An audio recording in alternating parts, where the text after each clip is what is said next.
जय माता की दोस्तों, आप सभी को नवरात्रों की बहुत बहुत शुभकामनाएं। दोस्तों, क्यों कहा जाता है कि नवरात्रे आरंभ हुए? क्यों प्रत्येक घर की ऊर्जा इन 9 दुर्गों में बहुत ज़्यादा बढ़ जाती है? माँ के ये दिन आते हैं तो एकदम हर मनुष्य जब उनका पूजन पाठ करता है तो उसमें एकदम से बहुत सारी एनर्जी वह फील क्यों करता है? और क्यों कहा जाता है कि जोर से बोलो जय माता की? हम धीमे भी तो बोल सकते हैं, पर ये क्यों कहा जाता है जोर से बोलो जय माता की? साधना करना, माँ की जो साधना होती है, साधना का क्या मतलब है? वह क्या है माँ के इन 9 रूपों का मतलब? हम धरती माँ को धरती माँ ही कहते हैं। धरती माँ क्यों कहते हैं? तो बहुत सारे प्रश्न हैं दोस्तों, मेरे माइंड में तो हैं, अगर आप लोगों के भी माइंड में है तो मेरे वीडियो के साथ आप लोग जुड़े रहिएगा। मैं सारी चीज़ें क्लियर करने वाली हूँ और बहुत गहराई से बात करेंगे इस वीडियो में आने वाली सीरीज़ में, तो ध्यान से सुनिएगा, समझिएगा। नवरात्रे स्टार्ट हो चुके हैं और नवरात्रों में एक अलग ही एनर्जी होती है जो हमारे भारत देश में, पूरी कंट्री में इस तरह वाइब्रेट होती है कि इन दिनों प्रत्येक मनुष्य, सभी लोग देवी माँ की आराधना करते हैं, माता शक्ति की पूजा करते हैं, आराधना करते हैं, अखंड ज्योत जलाते हैं और व्रत रखते हैं। सभी कुछ करते हैं हम इन दिनों। और जो हमारा मन है उसका एक शुद्धिकरण भी हो जाता है। जी हाँ, देखिए दोस्तों, होता क्या है, हम बचपन से अपने घर में भी देखते हैं और पूर्वजों से उन्होंने जो सीखा है, जो देखा है, हम यही समझते हैं। हम समझते हैं कि हमें देवी माँ लानी है और उनको अपने घर में आसन देना है, उनकी पूजा पाठ करनी है, हमें व्रत करना है। लेकिन कई लोगों को, हो सकता है आपको पता हो, लेकिन कई लोगों को ये सब करना होता है सिर्फ कि ये एक हमारा कल्चर है, रिचुअल है। ऐसा नहीं होता है। परमात्मा का जो हम पूजन करते हैं, इनका हमारे ही जीवन में बहुत बड़ा इम्पोर्टेंस होता है, हमारे लिए सीख होती है। जी हाँ, ये इसमें अगर हम गहराई से जानने की कोशिश करें तो आज हम इस वीडियो में भी बात करेंगे बहुत ही गहराई से जानने की, और आने वाली पूरी सीरीज़ चलाऊंगी मैं। तो पूजा करते वक्त प्रत्येक मनुष्य के मन में अगर ऐसे प्रश्न आते हैं, मेरे भी आते हैं, इसीलिए मैंने वीडियो बनाया है कि आखिर ये शक्ति, ये पावर क्या है? इस देश में, हमारे पूरे पृथ्वी पर जितने भी मनुष्य रहते हैं दोस्तों, सभी लोगों को क्या चाहिए? सबको चाहिए पावर, मीन्स शक्ति।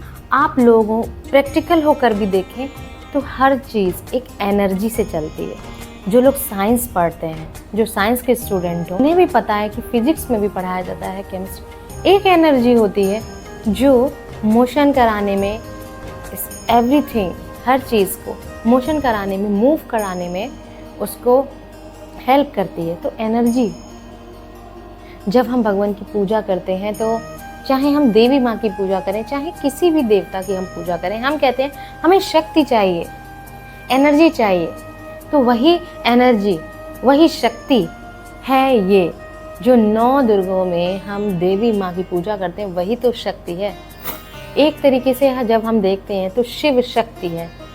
वही शक्ति जो शिव की शक्ति है, वो उनकी अपनी अर्धांगिनी है शक्ति, और वही उन्होंने ही इस धरती पर अवतार लेकर हम मनुष्यों को ये समझाने का प्रयास किया है अपने 9 रूपों के साथ। तो ये 9 रूप हमारे जीवन से बहुत ज़्यादा अटैच है। एक नारी में जो शक्ति होती है वो देवी माँ की शक्ति है। ये कहा जाता है कि इस पूरी पृथ्वी को अगर हम जब देखते हैं, किसी भी मैप में देख लें या कैसे भी, वो पृथ्वी जो है वो धरती है और हमने उसको माता ही कहा है कि धरती माँ। हम पैर छूते हैं तो धरती माँ के छूते हैं।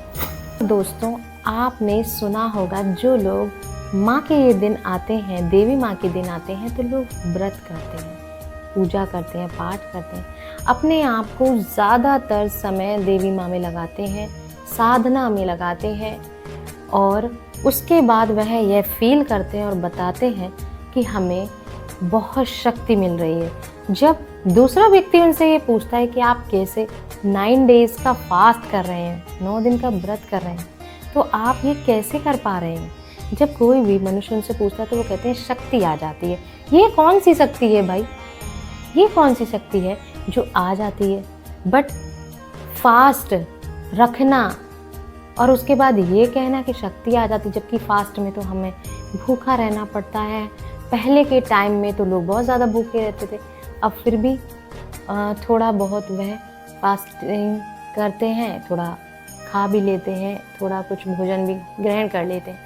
तो आखिर ऐसा क्या है जो वो शक्ति, उसको साइंटिफिक समझेंगे हम अपनी बॉडी में कि क्या रोल है उसका फास्ट रखने का। और फास्ट में भी जो एक नियम बनाए गए हैं दोस्तों, नमक का ही यूज़ करना है और हमें ऐसी चीज़ें खानी है, अन्न नहीं खाना है। क्यों ऐसा? क्यों ऐसे नियम्स? क्यों हमारे शास्त्रों के अनुसार ऐसे नियम क्यों? लेकिन इन सब का अगर हम अपने भाव से जोड़ते हैं, इन्हें अपनी आस्था से जोड़कर करते हैं कि, और ऐसा जोड़ते हैं कि भगवान रुष्ट होते हैं, भगवान रुष्ट नहीं होते। भगवान ने तो ये पूरी स्कीम बनाई है, आपको समझने की आवश्यकता है। हमारे लिए पूरी स्कीम है। 6 महीने के डिफरेंस से चैत्र नवरात्रि और अब आ रहे हैं ये शारदीय नवरात्रि। तो दोस्तों ये जो बीच में 6 मंथ के गैप डिफरेंस के साथ जो नवरात्रि आते हैं, इनका क्या है मतलब? ये 6 मंथ में ही क्यों? तो इसका भी हमारे स्वास्थ्य से पूरा एक जुड़ाव है। हमें तो ठीक करने के लिए आते हैं। धरती को माँ कहा गया, भारत को भी माँ कहा गया। भारत माता, धरती माता, पृथ्वी माता है हमारी। किसी भी देवता को स्थान नहीं दिया गया है। बताना चाहूँगी, बहुत सारे लोगों का ऐसा मानना है और वह यह कहते हैं कि हम परमात्मा में नहीं मानते, हम ईश्वर में नहीं मानते, देवी माँ में नहीं मानते, बस इतना मानते हैं कि हाँ, इस पूरे ब्रह्मांड में, इस पूरे यूनिवर्स में कोई ऐसी पावर है, कोई ऐसी शक्ति है जो ये चलाती है। एनर्जी में तो वो बिलीव करते हैं पर परमात्मा में बिलीव नहीं करते। तो दोस्तों जितनी चीज़ें हम सुनते हैं अपने शास्त्रों के अनुसार वह सब है यहाँ। और ये सब कुछ अगर परमात्मा ने मनुष्य बनाया तो उसको आगे वो अच्छे से जीवन जी सके, उसके लिए सब कुछ बनाया है। एवरीथिंग इस तरीके से शेड्यूल किया है, इस तरीके से सिस्टमैटिक बनाया है कि हमें अपने जीवन में कोई प्रॉब्लम हो ही नहीं सकती है। तो प्रॉब्लम हमारे लिए कभी परमात्मा ने, ईश्वर ने, देवी माँ ने, देवता ने, किसी ने क्रिएट नहीं की। हम मनुष्य अपनी प्रॉब्लम्स को खुद ही क्रिएट करते हैं, सिर्फ अपने शास्त्रों को ना पढ़कर, उनको ना समझकर और उनको इग्नोर करके। क्योंकि जो शक्ति है, जो पावर है, वही नारी के रूप में मानी जाती है। वही शक्ति है जिसने अपने अंदर से, वही ज्वाला, वही शक्ति है, उसी को हम नारी शक्ति के रूप में देखते हैं। तो इस पूरे यूनिवर्स में, इस पूरे ब्रह्मांड में जो एक एनर्जी है जो काम करती है, वो फेमिनाइन के रूप में ही है। वही फेमिनाइन के रूप में एक ऐसी शक्ति प्रकट हुई जिसने पूरे पृथ्वी को अपने में समाया था। तो इसीलिए धरती माँ के नाम से जानी जाती है। पृथ्वी को धरती माँ कहा गया। पूरे ब्रह्मांड को कंट्रोल किए हुए है वह एनर्जी, और वही एनर्जी नारी शक्ति के रूप में है, देवी माँ के रूप में, जिसको हम लोग कहते हैं शक्ति। तो उसमें से ही ब्रह्मा विष्णु महेश का उद्गम हुआ है। हमारे कर्मों का, इस यूनिवर्स का, पूजा का, ईश्वर का, परमात्मा का, पूर्वजों का, सभी का कनेक्शन है। और हमारे जीवन में इसका क्या इम्पोर्टेंस है, ये भी हमें जानना बहुत आवश्यक है। इसीलिए मैं चली हूँ एक समझने की राह पर दोस्तों। तो जब भी कोई भी त्योहार पूजा आते हैं उनको लेकर उनको मैं जितना ज़्यादा समझ पाऊँगी आप लोगों को उतना ज़्यादा समझाने का प्रयास करूँगी, बहुत ही सीधी सादा सरल भाषा के साथ। तो आप लोग जुड़े रहिएगा मेरे चैनल के साथ। अगर वीडियो अच्छा लगा हो तो आप लोग शेयर कीजिएगा, नेक्स्ट वीडियो का वेट कीजिएगा। तब तक के लिए जय माता की।